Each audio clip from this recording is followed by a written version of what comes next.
Buenos días, me llamo Vanessa Gómez Navarro y con el permiso del tribunal me dispongo a exponer mi trabajo de investigación sobre el estudio de la enfermedad de Parkinson en la región de Murcia. Aquí pueden ver el índice de mi trabajo. La enfermedad de Parkinson fue descrita por primera vez en 1817 por el doctor James Parkinson. Es un proceso neurodegenerativo complejo de aparición en la edad adulta y que constituye la segunda enfermedad neurodegenerativa más frecuente. La causa subyacente de la enfermedad de Parkinson es una combinación entre factores genéticos, factores medioambientales, así como el envejecimiento y la diferencia entre sexos. Y se caracteriza clínicamente por la presencia de síntomas motores y no motores. Aunque a lo largo de los años se ha creído que la enfermedad de Parkinson es un trastorno motor debido a la presencia de síntomas como la lentitud de movimiento, el temblor de reposo o la rigidez, en las últimas décadas han aumentado el reconocimiento de manifestaciones no motoras, como la apatía o el deterioro cognitivo. Es así que también podemos considerar a la enfermedad de Parkinson un trastorno no motor. Este trabajo se ha basado en comparar la incidencia de enfermedad de Parkinson en 3 zonas de la región de Murcia. Para ello se obtuvieron datos de la población total, así como datos de prevalencia diferenciados entre hombres y mujeres, para así concluir 3 resultados distintos a los objetivos planteados al iniciar el proyecto. En cuanto a las causas de la enfermedad de Parkinson, podemos destacar la genética, donde en 1997 se descubrió que dicha enfermedad podía ser causada por la genética a través de la primera mutación en el gen de la alfa-sinucleína. Esto marcó un antes y un después en el conocimiento de dicha enfermedad.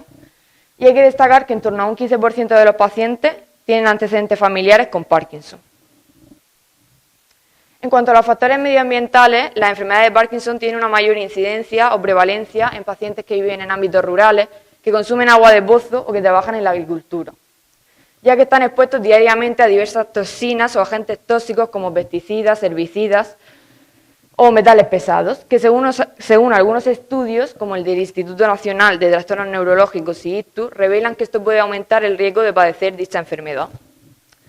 El deterioro dopaminérgico causado por la enfermedad de Parkinson no se produce tras una exposición esporádica a un agente tóxico, sino que se produce tras una exposición continua a los diversos agentes tóxicos, como ya he mencionado antes, plaguicidas, metales pesados, entre otros, además de una predisposición genética. En cuanto al envejecimiento y las diferencias entre sexos, en esta investigación también vamos a poder estudiar si el envejecimiento es uno de los factores principales por los que los pacientes desarrollan dicha enfermedad, a través del análisis comparativo de los datos, además de la comparación entre prevalencias diferenciadas entre hombres y mujeres. También vamos a poder estudiar las diferencias sintomáticas entre sexos que veremos previamente. La enfermedad de Parkinson está formada tanto por síntomas motores como por no motores. Primero voy a empezar explicando los síntomas no motores. Algunos síntomas como la alteración en la visión de los colores, la apatía, la fatiga o el dolor de origen central son algunos de los síntomas premotores. Es por ello que el periodo prodrómico es muy importante que se actúe sobre los pacientes para poder prevenir o retardar el desarrollo de la enfermedad. Los síntomas no motores se incrementan conforme la enfermedad progresa y esto causa un impacto negativo en la calidad de vida de los pacientes, más incluso que las manifestaciones motores. Algunos síntomas como la depresión, la ansiedad, el estreñimiento, el trastorno de la conducta del sueño REM son algunas de las manifestaciones no motoras que prescinden varios años a los trastornos motores y por lo tanto a su diagnóstico. Entre los síntomas motores que más destacan en los pacientes y que más se pueden ver en los pacientes de Parkinson son la hiponimia, o también llamado cara de póker, que es la falta de expresividad en el rostro en cuanto a los sentimientos y las emociones. La postura encorvada, la lentitud de los movimientos, pasos cortos, temblor, rigidez, entre otros.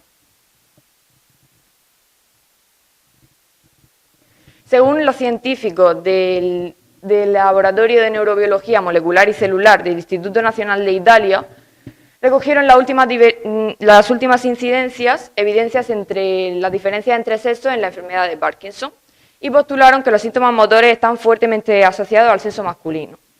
La edad de aparición de esta enfermedad con síntomas motores, temblores y pérdida de receptores de dopamina es más leve en mujeres y esto se piensa que es debido a la protección de los estrógenos. Sin embargo, una vez que comienza la enfermedad, Hay síntomas que se desarrollan más rápidamente en mujeres, como las fluctuaciones motores o las alucinaciones visuales.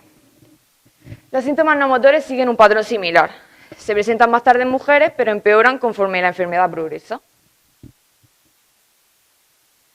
Ahora voy a explicar cómo aparecen los cuerpos de Lewy y cómo desaparece la dopamina en la sustancia negra, que es lo que causa la enfermedad de Parkinson. La sustancia negra se encuentra en una parte del cerebro llamada mesencéfalo. Ahí. Y lo constituye el tronco cerebral y está relacionada con el movimiento, la conciencia, la audición, la visión. Y la dopamina es una sustancia química o neurotransmisor que se sintetiza en diferentes áreas del sistema nervioso, más en concreto en la sustancia negra y en el hipotálamo. Esta está relacionada con regular los movimientos y controlar que todo funcione bien. Al haber una pérdida de dopamina, se produce una anomalía en la activación nerviosa del cerebro y esto produce el deterioro del movimiento. Según algunos estudios, como el del Instituto Nacional de Trastornos Neurológicos e ISTU, dicen que los pacientes de Parkinson han perdido del 60 al 80% de las células encargadas de producir dopamina en la sustancia negra. Y aquí he puesto una imagen donde se puede ver claramente la diferencia entre un enfermo con Parkinson y sin Parkinson, que el enfermo con Parkinson ha perdido la sustancia negra.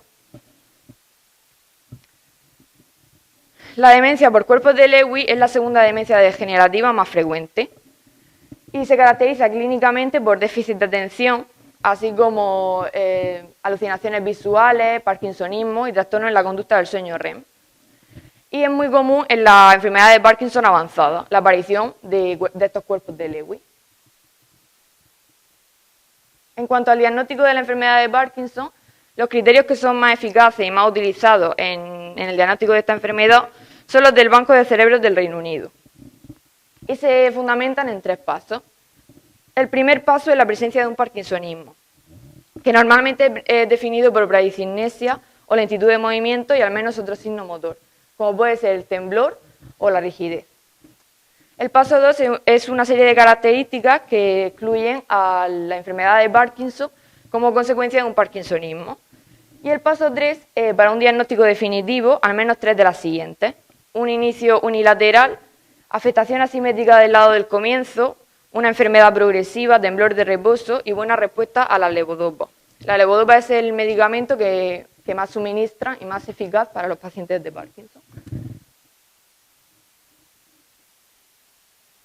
En cuanto a la hipótesis de mi trabajo, ha sido que no hay diferencias de prevalencia entre sexos en la enfermedad de Parkinson y para ello los objetivos se han centrado en el análisis de los datos y se fundamentan en analizar los datos por sexo, analizarlos por estados etarios y analizar el análisis comparativo de la prevalencia de pacientes con enfermedad de Parkinson en 3 zonas de la región de Murcia.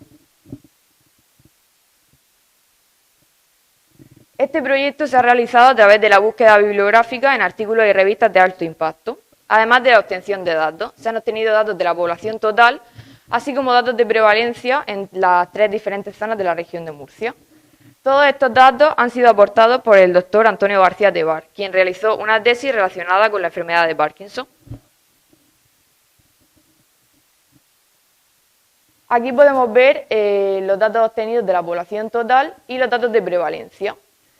Quiero destacar primeramente que la zona A se trata de un sector rural, mientras que la zona B de un sector urbano. En la tabla podemos ver que la zona A es la que tiene una mayor prevalencia, a pesar de que la población total es mucho menor que en la zona B y las Torres de Cotillas, y que realmente no existen unas diferencias significativas entre sexos en la prevalencia en ninguna de las 3 zonas.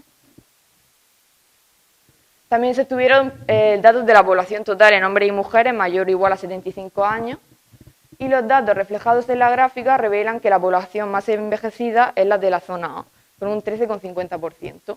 Le siguen la zona B y las Torres de Cotillas con la población menos envejecida. Y la prevalencia sobre la población mayor o igual a 75 años. Como podemos ver, en la zona A sigue siendo la prevalencia mayor en esta zona. Y esto dice que puede haber otros factores de riesgo en la enfermedad de Parkinson, aparte del envejecimiento. A la hipótesis planteada al inicio del proyecto, no existen diferencias de incidencia entre sexos en la enfermedad de Parkinson, ha resultado correcto. Como ya he dicho anteriormente, no existen unas diferencias significativas entre sexos. Sin embargo, aunque no podemos afirmar esto con una total seguridad a los pocos datos obtenidos, a la totalidad de los datos obtenidos por el doctor Antonio García Tebar parece que sí.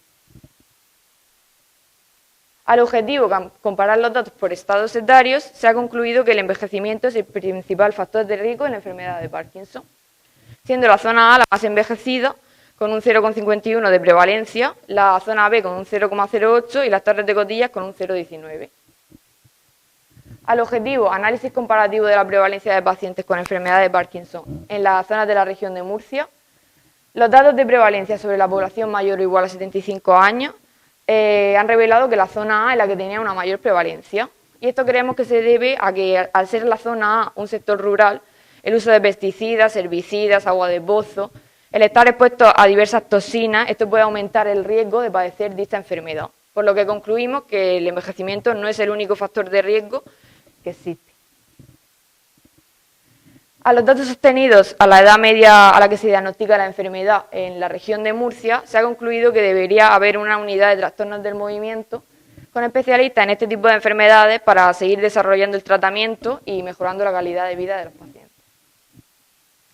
Aquí pueden ver la bibliografía en la que me he basado para realizar el trabajo y agradecer a todas las personas que han ayudado a contribuir con este trabajo y sobre todo al doctor Antonio García Tebar, quien fue quien aportó todos los datos.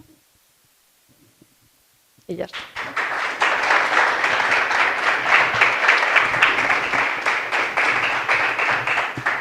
Y quedo a disposición del tribunal para cualquier tipo de pregunta.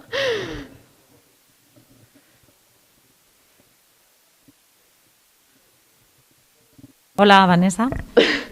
Enhorabuena por tu trabajo. Gracias. ¿Vale? Creo que has hecho un buen trabajo a la hora de extraer todos los datos que manejabais, aportar conclusiones, etcétera.